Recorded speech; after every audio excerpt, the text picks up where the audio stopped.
Have you ever wondered, how did the men who left their warm homes and entered the wild mountains of 19th century America really live? Not the romantic stories in the tavern, not the legends painted with wine. The reality is blood staining the white snow, the sweat freezing on the back of the shirt, the terrifying howling of hungry wolves in the dark night, and the invisible cold of loneliness. This is the journey of a young man. Under the guidance of Old Boone the Bear, the cruel teacher of the Colorado mountains in 1822, day by day, he learns how to trap, skin, endure hunger, withstand storms, and gradually realizes freedom on the frontier is not a sweet dream, but a terrible price to pay. Let us follow this epic of survival with a root drop, to see that sometimes freedom does not lie in victory, but in the fact that people dare to survive in the harsh nature, even for just one more day.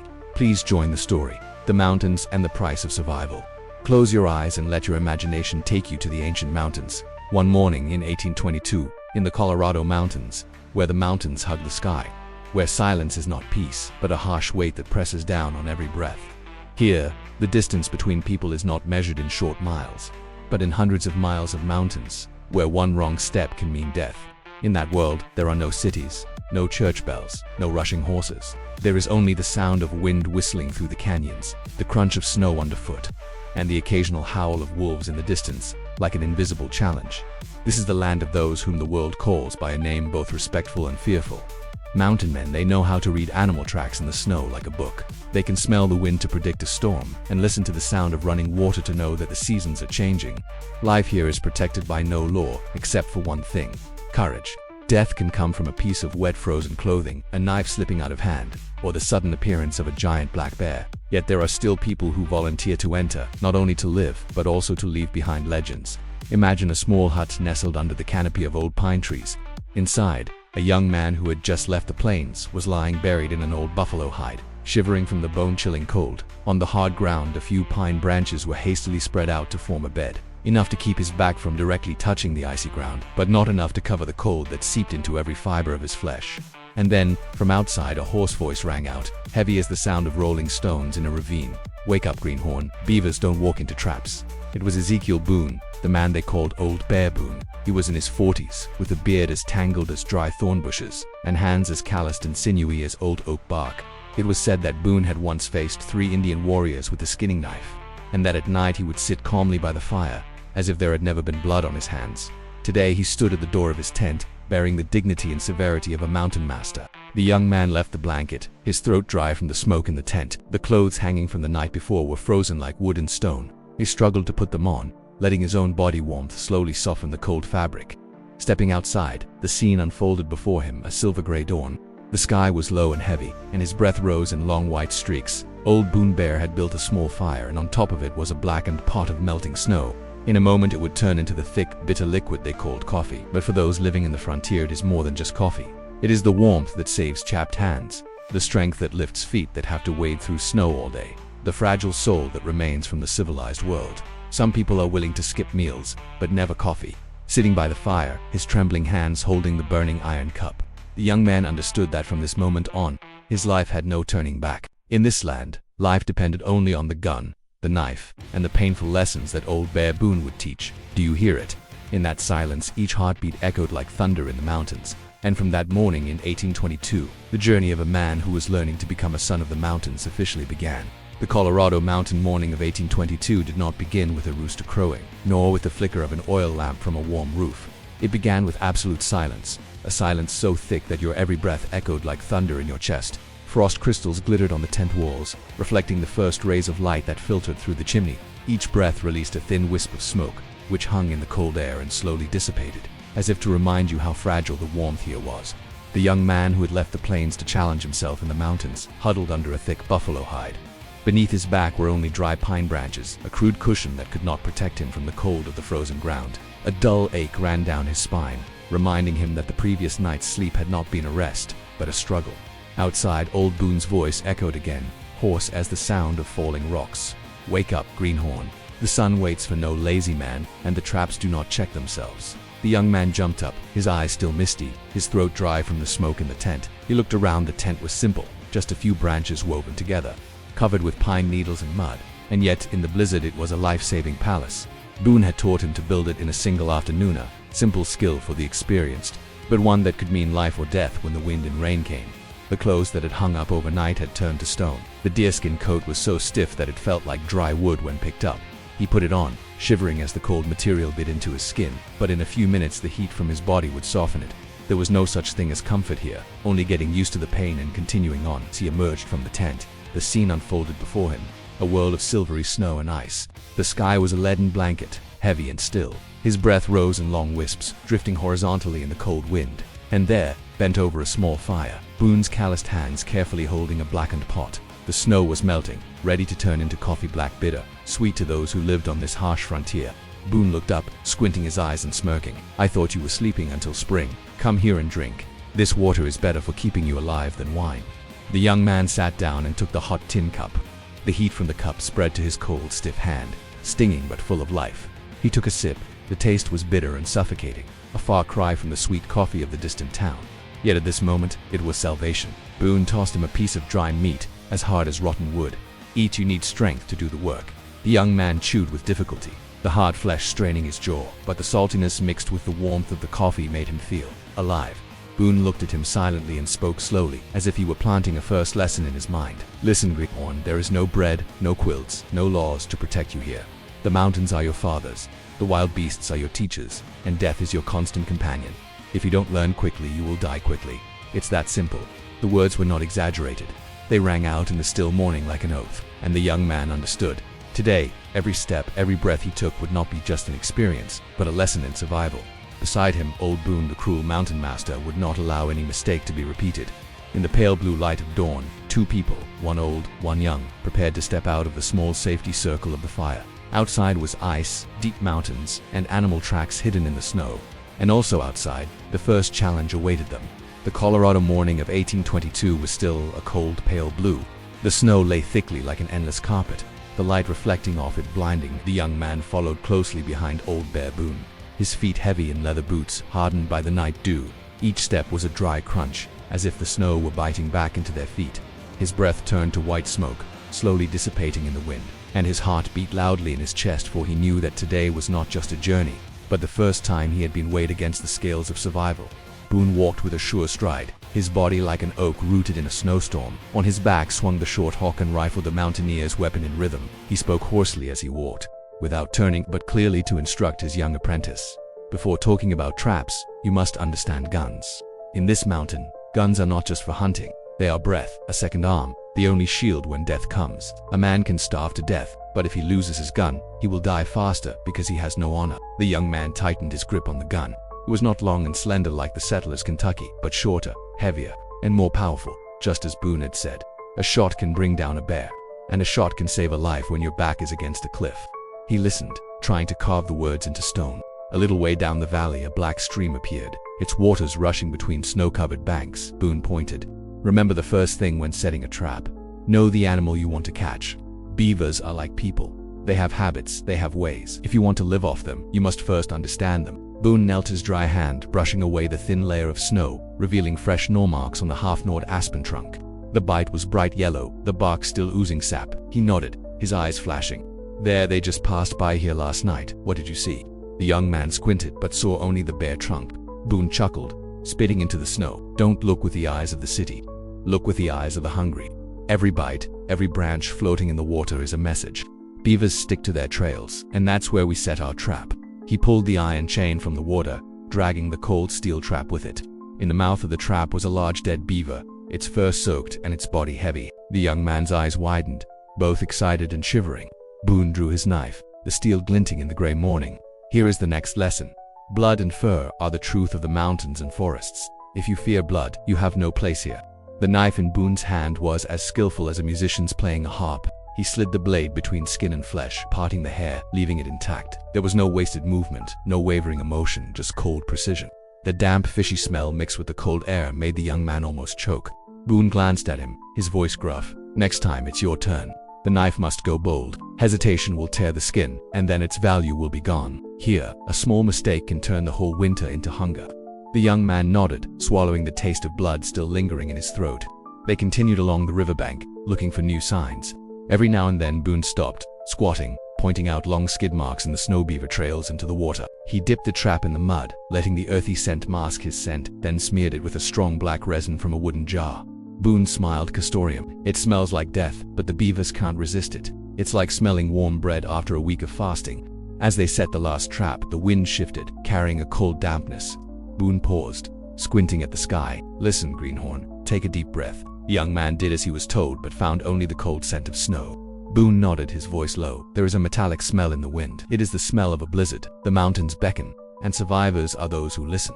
They turned back, their backs bent with the burden of flesh and skin and their weariness. Snow began to fall, gradually covering the footprints. The young man's feet felt as heavy as lead, and a cold sweat broke out, causing Boone to stop and glare. Stop right there. Do you know sweat is the quickest killer in these mountains? When your shirt gets wet, it freezes, and death comes faster than any bear. The warning struck like a hammer blow.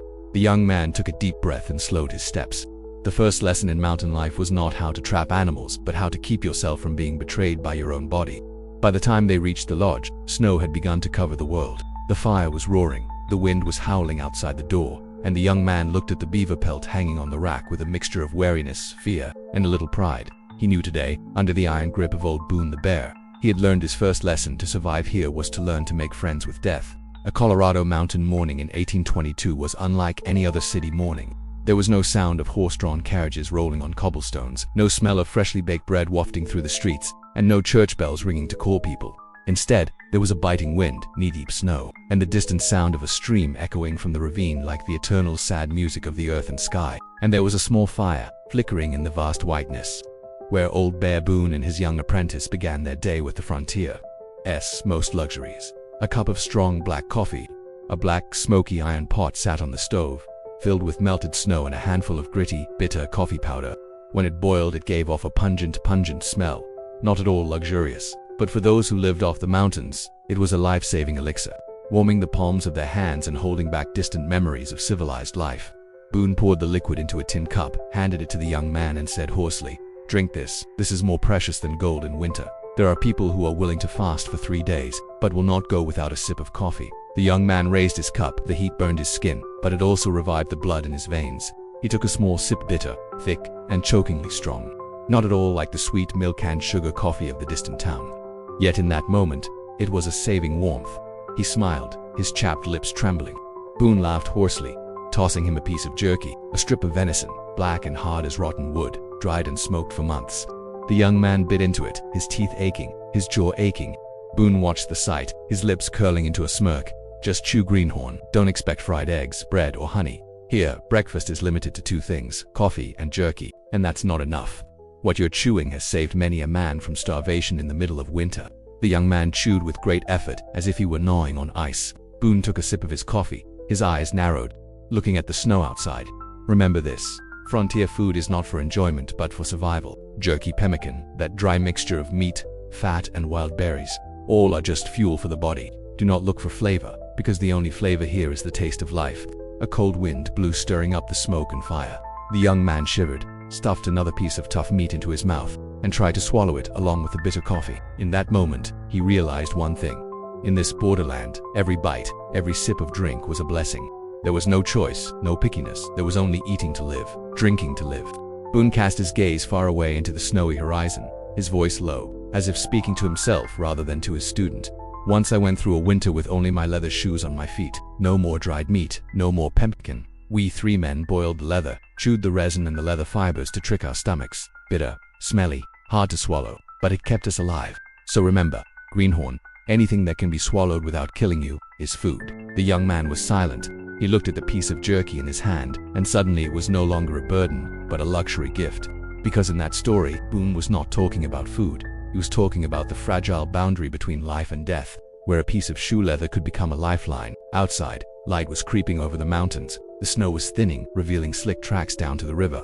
Boone drained his coffee, tossed away a few cinders, and stood, his posture like an oak tree in the wind. He glanced at the boy, his voice heavy.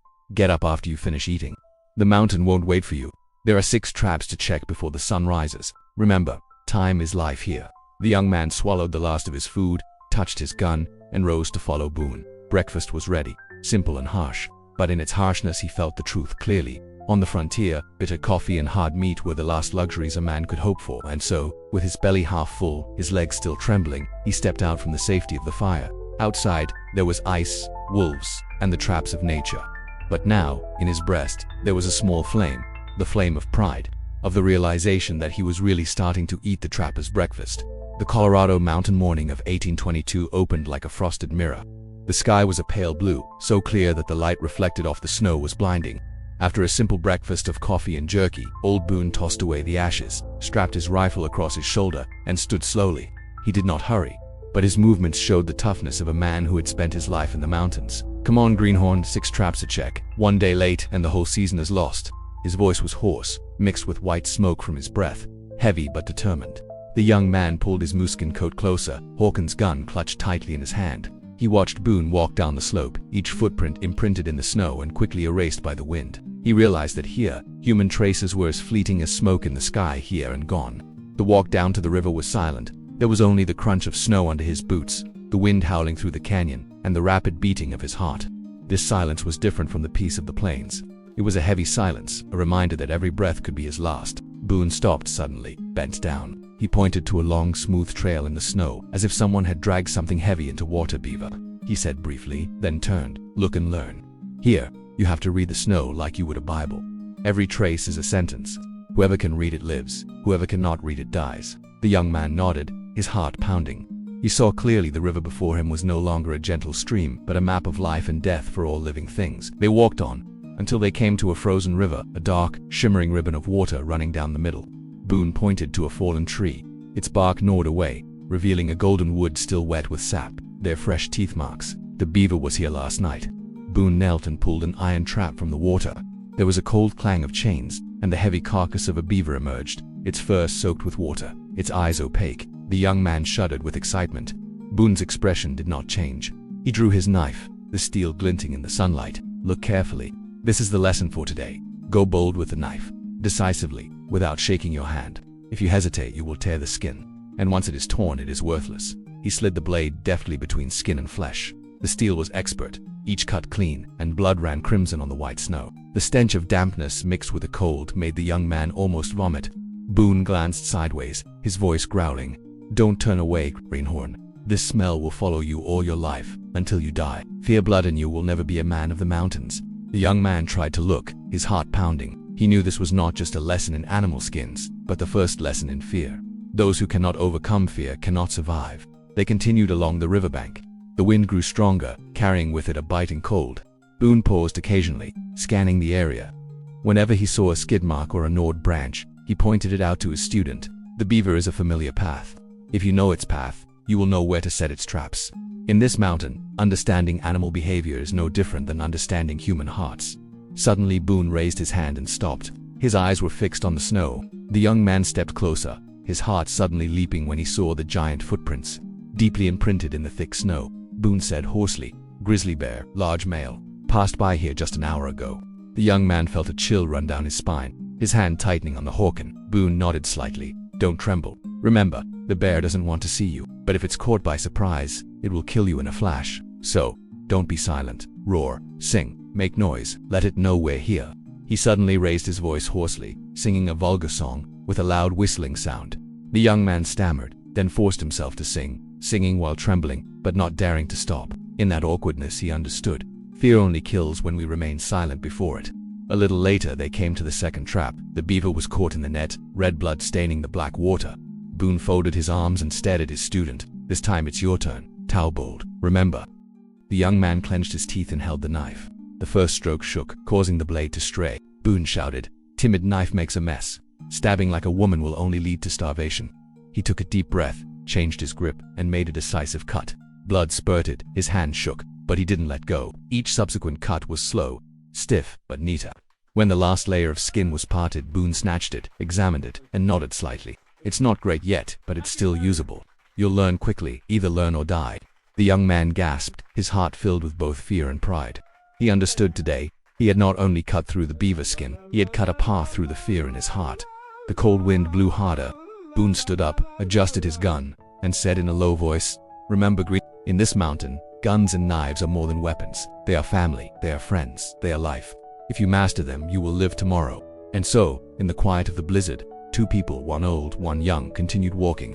Each footprint in the snow was not only a hunting trail but also the first milestone of the journey to adulthood. The sun rose slowly over the Colorado mountains, its light like a thin silver thread shining down on the valley. The white snow reflected in a sea of light, causing the young man's eyes to narrow. His breathing became rapid, not only because of the cold wind, but because of the life and death lesson that awaited him. Old Boone had just finished his demonstration with his first beaver. His knife slid through the animal's flesh like a plow through the earth, clean and decisive. There was no wasted movement, no tremor. Each cut carried the power of a lifetime of survival. The young man, standing nearby, was both terrified and fascinated. His eyes followed each stroke, his mouth dry as if he had swallowed ash. Boone glanced over, squinting, his voice hoarse like a steel whetstone. "Now it's your turn, Greenhorn. If you want to stay on this mountain, take your knife and do it." The young man stopped. His hand was shaking, his fingers curled up, as if he want to touch the red flesh that was wet with blood. The beaver's body lay there, its fur still dripping with water, its eyes bloodshot. In the distant howling wind, he could hear his own heart screaming impossible. But Boone's gaze was heavy on him, colder than ice. There was no pity in those eyes, only an unspoken command: learn or die. He took a deep breath, his hand touching the hilt of the knife. The cold steel felt heavy as a mountain in his palm. He forced the blade to follow the path Boone had indicated. The first stroke was shaky, the steel slipping off the path, tearing a piece of precious fur. Boone growled, "A timid knife will only kill your own hungry stomach." Bold, the young man clenched his teeth. In that moment, he saw clearly. The fear was not in the knife, not in the beast's body, but in his own heart. If he continued to tremble, he would never cross this threshold. He took a deep breath, then resolutely made a cut. Blood spurted out, hot and wet on the cold snow, spreading a scarlet streak. He shuddered, but his hand did not stop. The knife cut deep, separating skin from flesh, layer by layer. He trembled, but each stroke was an oath. "I must live. I must learn." Boone stood beside him, his eyes sharp as a hawk's, his voice hoarse but somewhat softer. Okay. Just keep the knife pointed up. Don't cut the fur. You're not butchering an animal. You're peeling gold from meat. Remember that," the young man continued. His knife was stiff, not as graceful as Boone's, but it got the job done. When the last skin was parted, his hands were tired, sweat running cold down the back of his shirt. He sank to his knees, panting as if he had swum through a frozen river. Boone bent down, lifted the skin, and turned it over and over in the light. He grunted, "Not pretty. Has some rips, but it's serviceable. If it were worse, no one would buy it, but this would be enough to trade for some bullets and cigarettes." "You're better than I thought, Green." The young man looked up for the first time. Recognition flickered in Boone's eyes, as thin as sunlight through thick clouds, and in his chest, a small flame burned. Pride. Not pride in having killed a beast, but pride in having faced blood, death, and the fear in his heart. They wrapped the skin and placed it in a leather pouch at their side. Boone clapped him hard on the shoulder, his voice emphasizing each word. "You have just learned your first lesson. In this mountain, blood is not your enemy, blood is your ally. If you do not dare to touch blood, you will die without leaving a trace." The young man sat silently, his eyes looking down at his blood-stained hands. They were shaking, but not from fear, but from a strange feeling. He had just changed. He was no longer the carefree plains boy, but had begun to enter the fierce world of the mountains and forests. In the distance, a flock of black crows flew by, their cawing echoing, like a bell signaling that one trial had been completed, and many more awaited. Boone built a small fire by the river and hung the beaver meat over it to smoke. He sat down, holding the remaining coffee in his hand, his voice as deep as the earth. "Greenhorn, today you have known the smell of blood, the smell of burning fur. From now on, these smells will follow you for the rest of your life. And every time you smell them, you will remember you are alive." The young man nodded, his eyes shining. In his ears, the wind howled like a call from the old mountains. In his heart, a truth rang out. Maturity is not through words, but through blood on hands and overcome fear. Outside, the sun had risen, casting a cold light, but in his heart, the sun shone brightly for the first time. It was noon in the Colorado mountains in 1822. The sun was high in the sky, but it brought no warmth. The light only made the snow cover more blinding, while the cold bit into the skin like a sharp knife. The young man, after his first lesson in blood and fur, thought he was on his way to becoming a mountain man. But just a few hours later, he faced a fear greater than any knife or trap, an invisible enemy lurking beneath the snow. Old Bear Boone walked ahead, his eyes scanning the landscape like an eagle's. Every footprint, every broken branch, every streak of snow was a message. Suddenly, he raised his hand to signal a halt. The young man paused, his heart pounding, his hand unconsciously tightening on the Hawken. Boone did not speak immediately, but bent down, his calloused hand lightly tracing the thick layer of snow. Then he looked up, his eyes sharp as knives. "Grizzly bear male, huge, just got here about an hour ago." The young man felt a chill run down his spine. Before him were huge footprints, so deep that it looked as if a heavy rock had just stepped over them. The footprints were round, with each curved claw clearly imprinted. He swallowed, his mind replaying the stories he had heard in the tavern. Grizzly bears standing tall like giants, tearing a strong man's chest open with one swipe of their claws. Boone looked at his student's pale face, then chuckled hoarsely. Don't let fear lock your heart. The bear doesn't want to see me unless I startle him. The survivor knows how to tell death he was here. He suddenly broke into a horse song, a dirty trapper's song, his voice carried by the wind. Occasionally he would shout, slapping his hips, the sound echoing through the valley. The young man stood still, finding the action ridiculous, but then he realized this ridiculousness was life. He tried to raise his voice, trembling, out of tune, but his song echoed, dispelling the terrible silence. They continued walking, the bear tracks disappearing into the deep woods. But before they could breathe a sigh of relief, Boone stopped again. This time he didn't point. He bent down. On the white snow, small, sharp footprints connected in clusters. Boone grunted softly. Wolves, a whole pack, at least 12. The young man was startled. Wolves, he had thought, were just country animals that preyed on chickens and ducks. But Boone glanced at him, his eyes as dark as night. Don't underestimate it. A single wolf wouldn't dare charge at a man with a gun, but a hungry pack in winter. They're like demons. You have a gun, but try loading it in the middle of a panic. Just a few breaths, and the whole pack will jump up, fangs tearing flesh. The young man shuddered.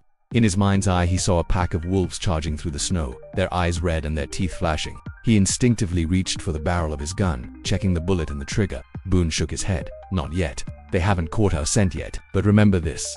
Fear makes a gun weigh twice as much. If you tremble, your hand will fly off the trigger. They walked on, slowly and cautiously. The wolf tracks were tangled in the snow, merging and diverging like ghosts. The young man felt all sound was swallowed up, except for the loud beating of his heart. Suddenly, from afar, a long drawn-out dark howl rang out. It echoed across the valley, bouncing off the cliffs, becoming a terrible chorus. The young man gasped. Boone merely smirked. They know we are here, but listen carefully. That howl is not a hunting call but a territorial warning. We are passing through their territory.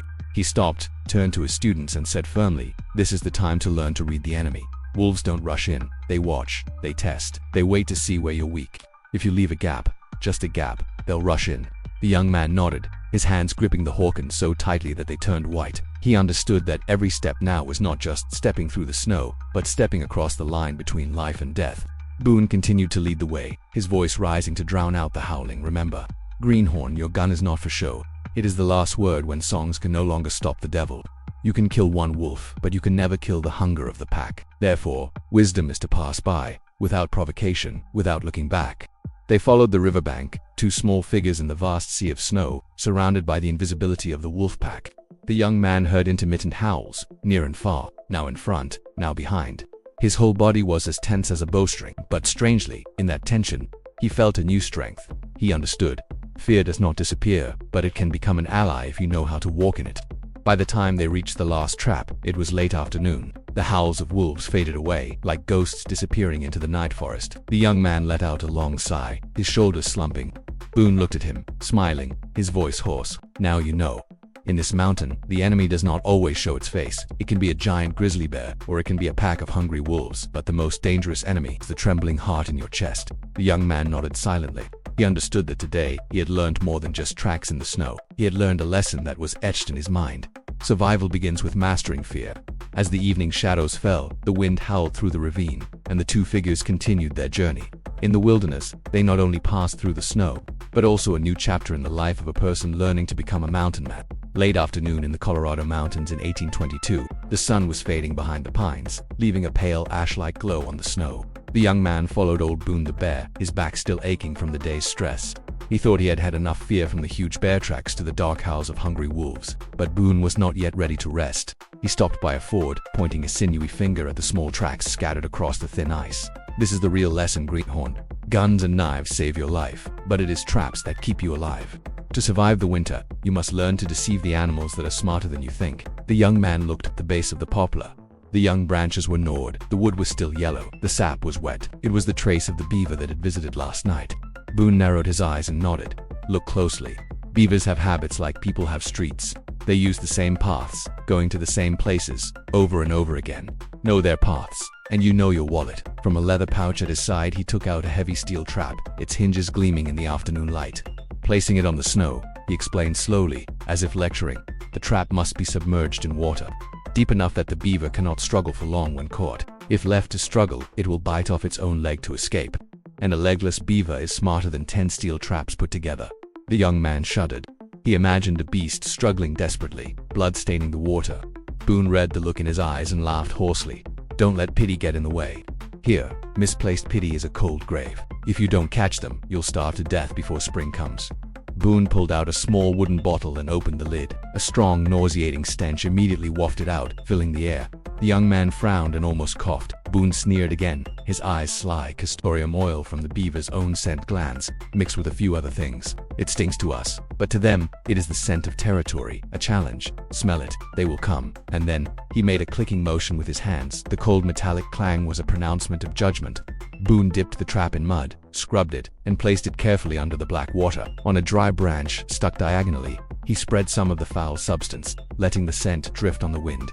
This trick has been around longer than I have, but it still works, because it relies on eternal instinct. If you learn this trick, you will not starve. The young man nodded, his heart still pounding. He realized, trapping was about more than the power of a gun or the tenacity of a knife. It was also about wit and skill. Boone was more than a trapper. He was a man who understood the nature of the forest, and knew how to bend it to his advantage. They continued along the riverbank, setting more traps. Boone gave detailed instructions: how to recognize a beaver slide, how to choose a spot where a small stream flows into a larger river, how to camouflage footprints with pine branches. Each time Boone finished setting a trap, he made his student repeat it, to get his hands used to the cold metal, to let his mind memorize every detail. By the time the last trap was down, the sun had disappeared behind the mountains. The wind was blowing from the west, carrying a strange moisture. Boone stopped, looked up, and took a deep breath. His eyes narrowed, his voice dropping. Listen, Greenhorn, there's a metallic smell in the wind. That's a sign of a blizzard. The young man strained his nose, but felt only a dull cold. He shook his head. Boone nodded, not blaming him, but said, You will learn to listen with your skin, not just your nose. You will know before the sky changes color. For here, whoever does not hear the mountain's whispers will be buried under its snow. They returned, their backs were heavy with leather bags, their fingers numb from holding metal for so long. Each step was a wave of exhaustion, but also a reminder in their minds. The trapper's job was not just to shoot and kill, but to set traps of intelligence. As the camp came into view in the twilight, the young man sat down by the fire, his hands burning. But a new understanding dawned on him. He looked at Boone, saw his rock-like form, his eyes sparkling with the firelight, and suddenly understood. He did not live by strength, but by cunning, by skill, and by a mind that listened to the forest. That night, snow began to fall, each flake heavy, gradually covering the traces of the long day. The young man curled up in the buffalo hide, his hands still smelling of castoreum. He closed his eyes, Boone's words still echoing in his mind. Greenhorn, you will live not because of how powerful your gun is, but because you know how to set a trap in the right place. The mountain has no mercy on the clumsy. In the white silence of the night, he suddenly smiled. Because now, he knew he had learned the first secret to becoming a mountain man. The next morning, the Colorado of 1822 wore a new coat. Snow that had fallen overnight had covered up all traces of the previous day, turning the valley into a sea of pristine white.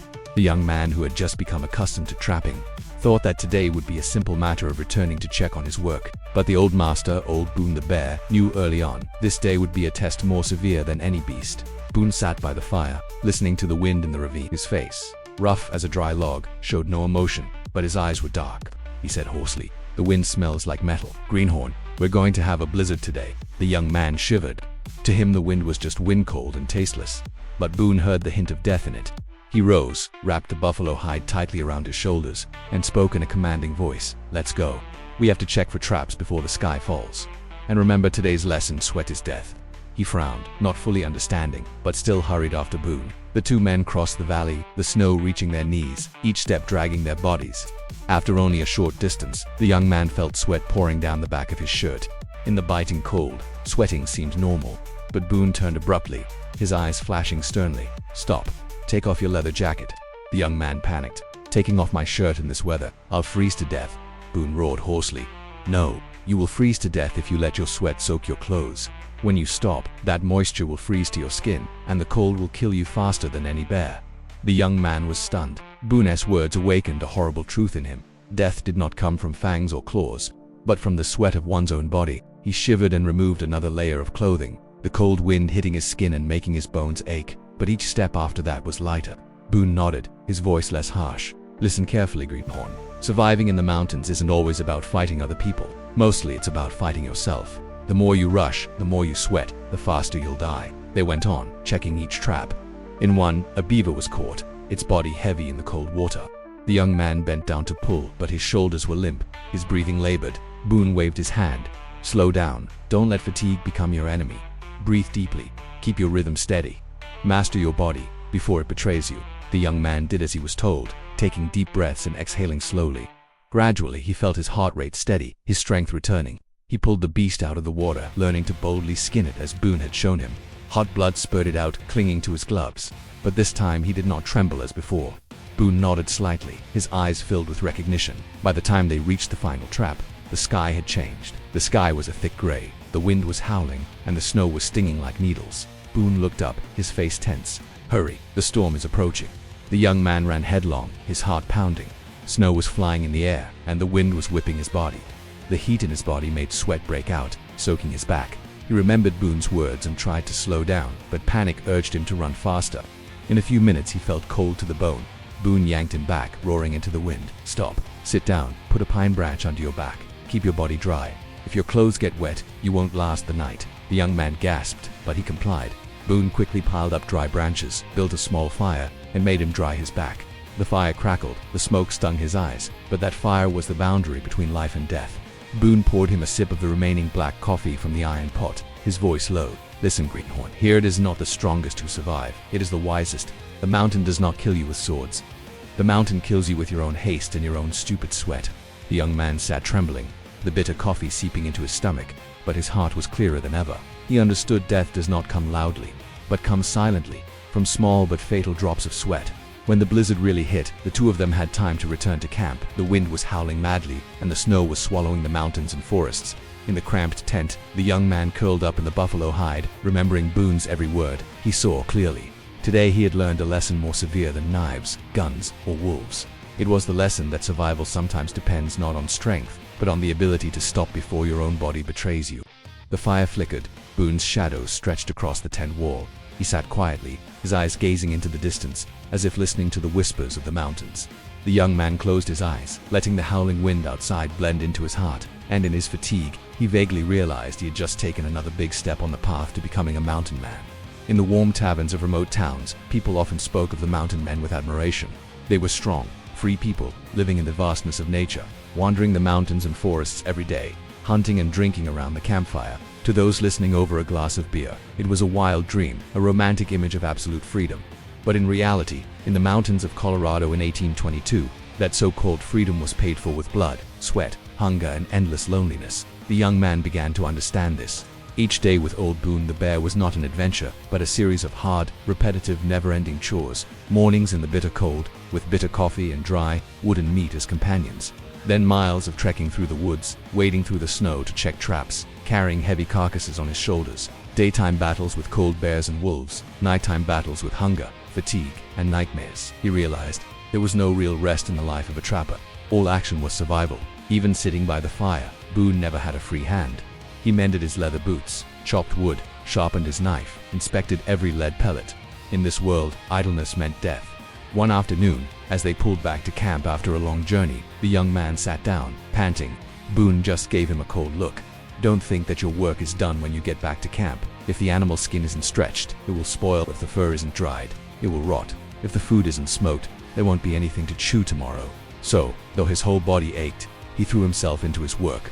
Boone hung the beaver skin on a wooden frame, teaching him to stretch each corner tightly, keeping the skin flat and wrinkle-free. The pungent smell of blood lingered, mixing with the smoke from the kitchen, permeating his clothes and hair. Next to him, he chopped the meat into strips and hung them on a pole to smoke. The fire crackled, the smoke stung his eyes, and his stomach growled. The young man was tired and muttered, "Why is there always work? Is there no time to rest?" Boone looked up, his sharp eyes flashing in the firelight. "You dream of freedom. This is freedom. Freedom to work, freedom to starve, freedom to fight every day against the earth. Everyone sitting in a bar dreams of being a mountain man, but only those who live through this winter know. Freedom is not a dream, but a burden." Boone's words were like a hammer blow to the student's head. He remained silent, his hands shaking as he continued to stretch the skin. For the first time, he felt his romantic image of the frontier shatter. Night fell, and the wind howled through the ravine. They sat by the fire in the narrow hut. The young man chewed the jerky, grimacing at its hardness and blandness. Boone looked at him, his voice hoarse. "Don't expect tender meat, strong wine, or beautiful women. Here, the best meal is the one that doesn't starve you. The best sleep is the one that lets you open your eyes in the morning." The young man was silent. He remembered the stories he had heard of nights spent around the fire, of songs echoing in the mountains and forests. In reality, around the fire there was only the sound of burning wood, the howling wind, and sometimes the growling of a hungry stomach. The next day, the work continued. They rose before dawn, walked in the cold wind, picked up traps one by one, peeled off skins one by one. The young man's hands were calloused, bleeding between the fingers. His fingernails were black and dirty, and the stench of castoreum and animal carcasses lingered. But in the midst of that agonizing cycle, he also began to notice something else, a quiet pride. Each skin stretched taut against the wooden frame was proof that he had lived another day. Each successful trap was a small victory over the harsh elements, and in Boone's eyes, there was an occasional flash of something else's silent recognition. One evening, as they finished their work, Boone poured some wine from an old wooden flask and handed it to him. His voice was low, almost rarely gentle. "People call us mountainmen, which sounds very romantic. But remember, Greenhorn, there is nothing beautiful here. There is only bone, blood, sweat, and loneliness. If you can accept that, then you are truly part of the mountain." The young man took it, the strong wine burning his stomach. He looked up at the dark night sky outside. In the cruel cold, he understood. The romance of the border only existed in the imagination of those who had never lived there. In reality, it was a long, arduous war that never stopped. But strangely, in that harshness, he found himself growing up, because every drop of sweat that fell, every callus that appeared, was proof that he had taken a step closer to becoming a man of the mountains. In his early days in Colorado in 1822, the young man thought his greatest enemies were grizzly bears, hungry wolves, and fierce snowstorms. But the longer he lived with Old Boone the Bear, the more he understood a profound truth. The cold that killed men the fastest was not the north wind or the ice, but loneliness. The distance between men on the frontier. At night, as the blizzard raged outside, two men sat alone in a small hut by the fire. Boone was sharpening his knife, his eyes half closed, his breathing as deep as the mountain wind. The young man wanted to speak, to ask, to tell, to share, but the words were stuck in his throat. Boone was not a talkative man. He lived by silence, and that silence was so heavy that the young student felt like an invisible shadow in his world. One evening he tried to start a conversation. "Boone, did you have a family before? Was there someone waiting for you to come home?" Boone looked up, the firelight casting his shadow against the tent wall, long and distorted. He did not answer at once, but slowly sipped his black coffee and said hoarsely, "In this mountain, Greenhorn, the only family is the gun on your shoulder and the knife in your hand. You rely on someone, you will die faster." The answer extinguished all the sparks in his heart. The young man bent down, suddenly feeling the cold penetrating deeper than the mountain wind. He suddenly realized at this border, people were farther apart than miles of white snow. The next day, as they followed the valley to check their traps, he saw more figures, trappers scattered like falling stars. A group of two men with guns walked in the opposite direction, staring at Boone and him without saying a word. Just a cool nod, and then they disappeared into the pines. Boone smirked. "Don't expect them to help you if you get into trouble. Here, everyone looks out for themselves first. They might even be glad if you die, because your trap will be theirs." The young man shuddered. He had thought that his fellows in the wilderness would be close, but the opposite was true. Solitude was the unwritten law of the frontier. "Last winter," Boone said, "a young trapper was attacked by a bear. He dragged himself for 2 days to reach his companion's camp. But when he arrived, he was met with a slammed door and threats of gunfire. Helping him meant sharing food and medicine, and in winter, sharing meant dying together. He collapsed right in front of the door, his body buried in snow. By spring, all that remained was a white skeleton." The young man listened, his heart aching. He did not ask any more questions, because he understood, in this place, people do not trust each other. They only trust in their survival instinct. That night, as the fire died down, he looked at Boone, seeing the old eyes shining in the darkness. Boone said in a low voice, "Greenhorn, do you think that loneliness is pitiful? No, loneliness is armor. If you look to someone else for warmth, you will be betrayed the most. Learn to live with your own shadow, then you will never die of loneliness." The young man lay stretched out in the buffalo hide, staring up at the icy roof of the hut. Outside, the wind howled like the cries of 1,000 lost souls. In his heart, he knew Boone was right. On the frontier, the cold came not from snow and storm, but from the cold eyes of his own kind. The next day, they came across an abandoned camp. Inside the tent, there was a torn shoe, a battered iron kettle, and a wooden frame with half-finished leather hangings. There were no bodies, only signs that someone had lived there and then disappeared without a trace. Boone looked around and sighed. Maybe he went off in search of food and never came back. Maybe he collapsed somewhere in the snow. But one thing is certain, no one here remembers him. Life or death, like a broken pine branch in the forest, it makes no difference. The young man sat silently, his heart heavy. He remembered the distant town where the church bells rang, where dinner was always crowded. Now all that seemed as distant as a dream. He had only Boone left, a stern teacher, a few words whose silence sometimes became an abyss. But strangely enough, in that solitude, he began to feel himself changing. He learned to listen to the wind as if it were a voice. He learned to talk to his shadow in the snow. He realized, when there is no one by his side, people are forced to find strength in their own hearts. That night, Boone said something he would remember for the rest of his life. Greenhorn, the mountain does not kill you with wild beasts or storms. It kills you with a void in your heart. If you learn to fill that void with your will, you will live. If you do not, you will die even with the fire burning before you. The young man lay still, listening to his heartbeat in harmony with the wind. And he understood that the coldness of loneliness would always accompany him, but it was also the furnace that trained him to become a true mountain man. In the town, people considered scrapes to be minor. A knife cut while peeling an apple, a scrape from falling off a horse-drawn carriage, a simple bandage would heal in a few days. But in the Colorado mountains of 1822, where snow covered the ground, where medicine was a luxury, where hospitals were a distant memory, a small scrape could be a death sentence. The young man learned this lesson on a dark afternoon, when the snow was falling heavily and the wind was cold as a needle. He and Old Boone Bear were checking the traps they had set the day before, while removing a beaver caught in the wire mesh. His knife slipped, cutting a short gash into the palm of his hand. Blood oozed out, bright red on the white snow. He frowned, thinking it was just a minor injury. But Boone turned, his eyes flashing with seriousness. He growled hoarsely, "Stop right there. Don't underestimate me in this mountain. Scratches don't heal. It kills faster than a bear." The young man was bewildered. Boone grabbed his hand, tied the cut with deerskin and hurried back to camp. A fire was lit, the heat was sizzling. Boone opened the leather bag, pulled out a handful of dry leaves, chewed them, and applied them to the wound. The smell was pungent and bitter. He grimaced. "What is this thing?" Boone replied briefly. "Yarrow herbs. Without it your hand will swell, then turn red, then pus will come out, and when the fever comes you will never open your eyes again." His words sent a chill down the young man's spine. He had never thought a small cut could end a life, but Boone knew he had seen it. That night, by the fire, Boone said in a low voice, "I had a fellow once, named McGrath. One day he accidentally let a bear claw scratch his calf. Just a scratch." He laughed and said it was nothing. But 3 days later he was feverish, delirious, and the wound was black as coal. We had no doctor here, no medicine except a few leaves. A week later I had to dig a hole in the snow to bury him. Just a scratch, Greenhorn, just a scratch. The young man was silent. He looked at his bandaged hand, smelled the pungent smell of tobacco leaves, and understood that every inch of his skin in this border area was a battlefield. The next day Boone made him change the bandage and wash the wound with boiled water. He said sternly, "Remember, keep the wound dry and clean. Don't let sweat or animal blood touch it. A little carelessness is enough to make you not live until spring." The young student nodded.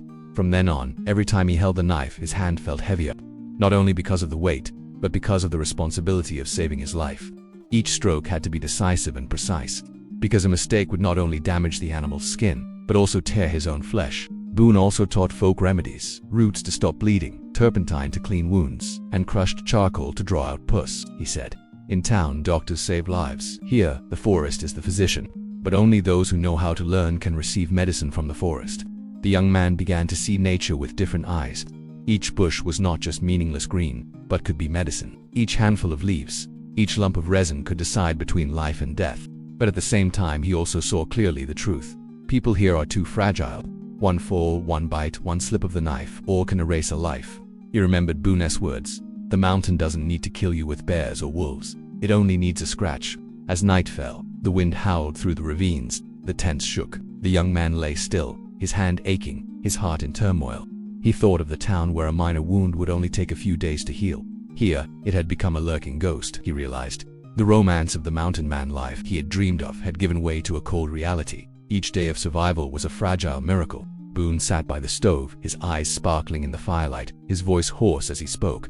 "Remember this, Greenhorn. It is not the great battles that kill in the mountains. It is the small, silent, forgotten wounds here. The price of negligence is life." The young man nodded slightly, an indescribable emotion rising in his heart. It was not only fear, but also respect for the mountain and for his own fragile body. He understood that, to survive, he had to live carefully every minute, every second, as if walking on a knife's edge. Amidst the howling wind outside, he closed his eyes, his hand tightening on the knife hilt beside him, and he whispered to himself, "From now on, every scratch will be a reminder that I am only a thin hair away from death." In eastern taverns, mountain men were talked about with fiery eyes. Freedom in the mountains, feasts of grilled game, bottles of wine passed around the fire. But in Colorado in 1822, the young man learned the harsh truth. Most of the time, the trapper had nothing but an empty stomach that beat like a war drum. Hunger began to creep in day by day. The dried meat hanging on the poles dwindled, the pemmican strips turning brown and hard as stone. Every morning Boone poured him a cup of strong black coffee, but there was no dried meat to go with it. Only a handful of scraped hide burned in the fire to stave off hunger. The young man chewed, his mouth full of bitter burning, his stomach still growling. One afternoon, after checking all his traps and finding no beavers, he sat down in the snow, panting, his hand clutching his stomach. Boone just looked on hoarsely. "Welcome to the truth, greenhorn. You think living in the mountains is all about hunting meat. Wrong. Here, there are more hungry days than full days, and hunger is the most familiar song of the mountains." The young man bit his lip, listening to the rumbling of his stomach. It was not just a physiological sound, but like a distant drum, slowly beating out the name of death. Boone sat down, lit a fire, and pulled a piece of old shoe leather from his pocket. He cut it off, dropped it into the pot of water, and brought it to a boil. A moment later, the smell of burning leather filled the air. The young man frowned and blurted out, "This thing is edible." Boone hoarsely, "It's not tasty, it's not nutritious, but it gives you the illusion that your stomach isn't empty. I survived a winter chewing shoe leather and greenhorn, that's the lesson. Real death doesn't come from wild beasts, but from an empty stomach." The young man looked at the boiling pot of leather, and a strange despair filled his heart. He remembered the town, the fragrant loaves of bread, the steaming bowls of soup. Now there was only a pot of black water and a piece of hard leather. He tried to chew and it felt like he was gnawing on a rock.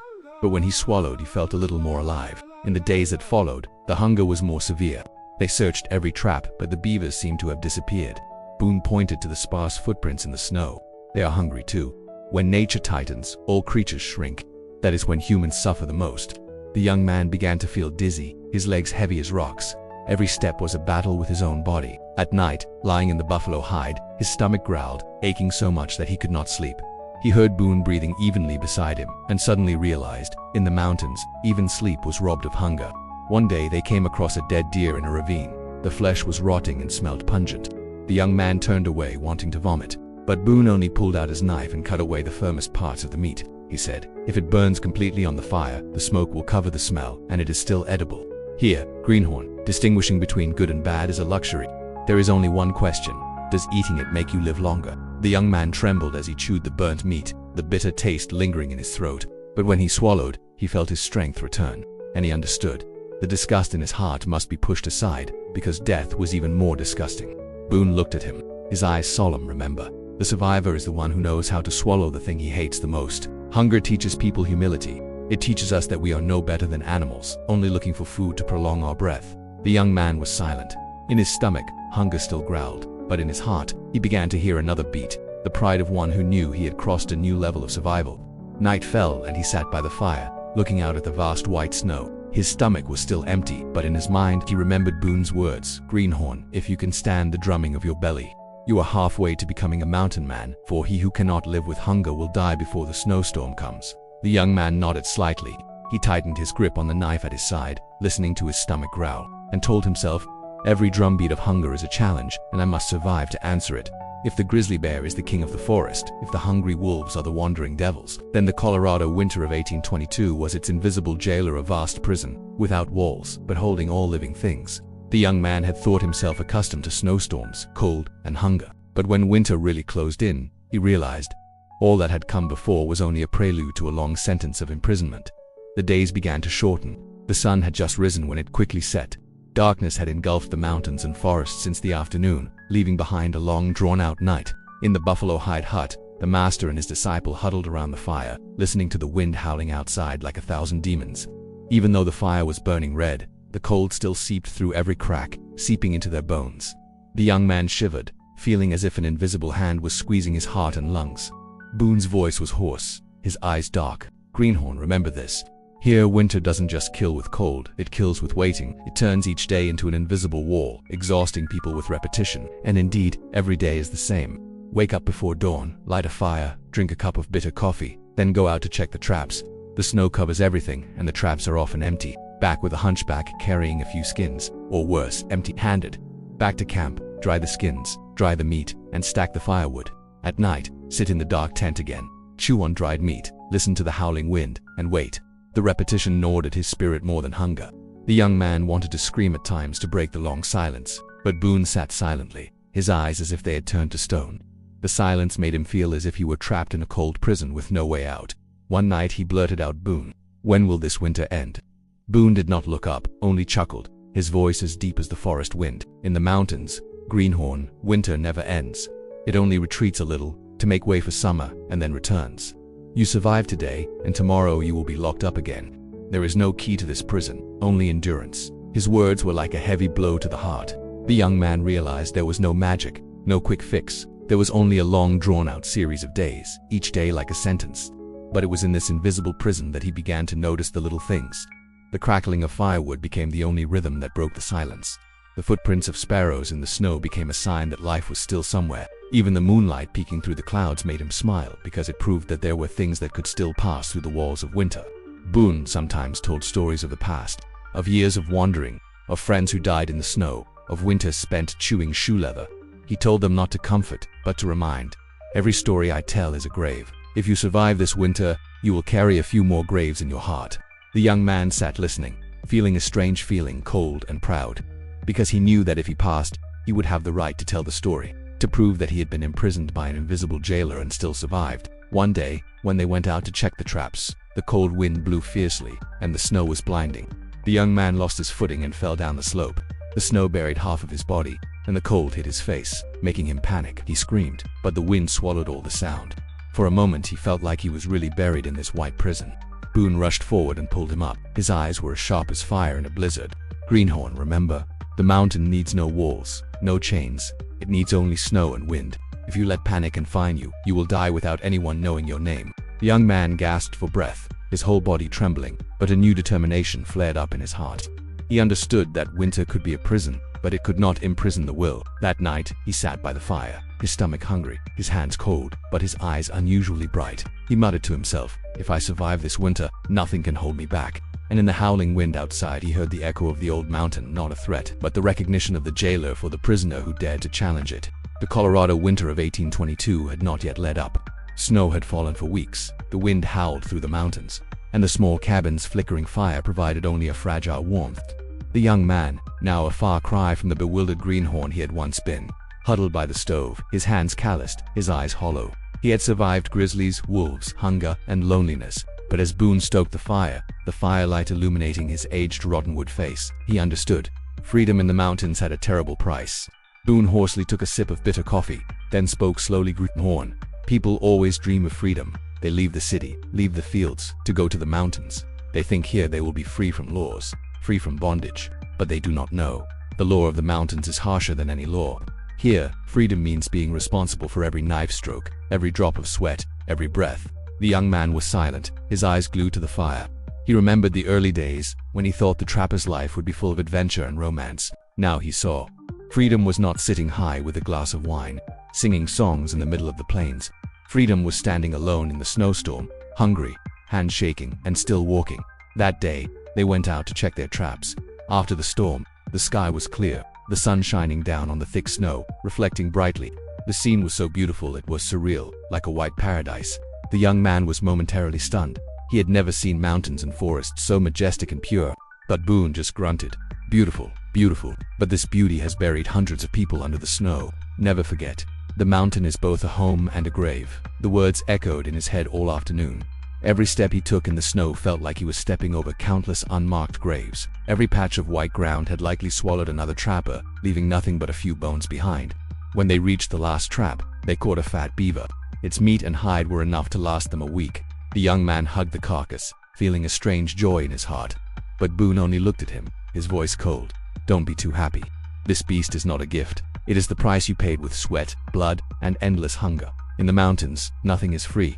Freedom is the same. It always demands tribute." That night they returned to camp, the fire blazing as the beaver meat roasted and gave off a delicious aroma. The young man took each bite, savoring the rich, sweet taste in his mouth. It had been a long time since he had eaten his fill, but a question arose in his mind. Was it worth the price? He looked up at Boone. He sat still, his eyes distant, as if looking into the past. His face was deeply lined like a map of winters gone by. Boone spoke hoarsely as if to himself. "I lost my friends, my youth to the mountains. In return, I got freedom. But that freedom also buried me in loneliness." The young man was stunned. He realized Boone was not only a teacher, but also a living warning. Living long in the mountains, people gradually turn to stone, become part of the wilderness, strong, free, but lonely and tired. Outside, the wind blew through the mountain pass. The silver moon shone down on the valley. The young man sat still, listening to his heart beat. He understood that freedom at the border was not for dreamers, it was for those who were willing to make sacrifices. Strength, youth, friends, and sometimes even life. The next morning they set out again. Their footprints were imprinted on the white snow, quickly erased by the wind. Like so many other trappers before them, like so many more to come, the human trail was fleeting. The mountain was still there, cold, eternal. The young man looked back and saw his footprints gradually disappear. In that moment he understood. Freedom is not about leaving a mark, but knowing that you have lived, fought, and survived even for just one winter. Boone walked slowly, his voice echoing through the valley. Greenhorn, if you survive this winter, you will no longer be a greenhorn. But remember, the price of freedom is sometimes your life. The mountains give you a home, but they can also make you their grave. The young man tightened his grip on the gun, took a deep breath of the cold air, and smiled. He understood, and in that smile, there was trembling, fear, pride. All of it fused into one simple truth. He had become a part of the mountain. The journey of 1822 in the Colorado mountains ended, but its echoes still resounded like the endless howling wind in the White Valley. The young man of that day, the greenhorn trembling, afraid at the first blood, had now become someone else. Not a famous hero, not a sparkling legend, but a man who knew how to survive in the house, the tomb called the mountains and forests. He learned that blood is not the enemy, it is the oath that binds maturity. Grizzly bears, wolves, and blizzards are not as scary as the panic in your own heart. Traps, stinking bait, ingenuity are the real secrets to feeding humans. Sweat is a silent killer, and hunger is the drumbeat that calls death. And above all, loneliness, the gap between people, is the coldest wall that survivors must overcome. Boone, a hard old man, as hard as a rock, not only taught him skills, but also left him a living testament. Freedom is not a romantic dream, but a sentence that requires blood, sweat, youth, and sometimes life. Mountains can embrace us like a home, but they can also swallow us like a grave. And in that harsh truth, there is a wordless beauty, the beauty of someone raising their head in the midst of a snowstorm, of a calloused hand still tightly gripping the knife handle, of eyes following the fire in the long night. The beauty of a person who knows he is small and fragile, but still dares to exist before the greatness of nature. When the story ends, we do not need to know how long the young man lived, whether he returned to town or remained under the snow, because what is more important is, he became a part of the mountain, carrying with him lessons that never grow old. For us today, those lessons are still valuable. Life is like the mountains, full of challenges, full of traps, and never easy. Every step has its price. The freedom we crave is never free. It requires us to face blood, fear, loneliness, and the price of maturity. And when we accept the price, whether we live in the city or in the wilderness, we carry within us the spirit of the mountain.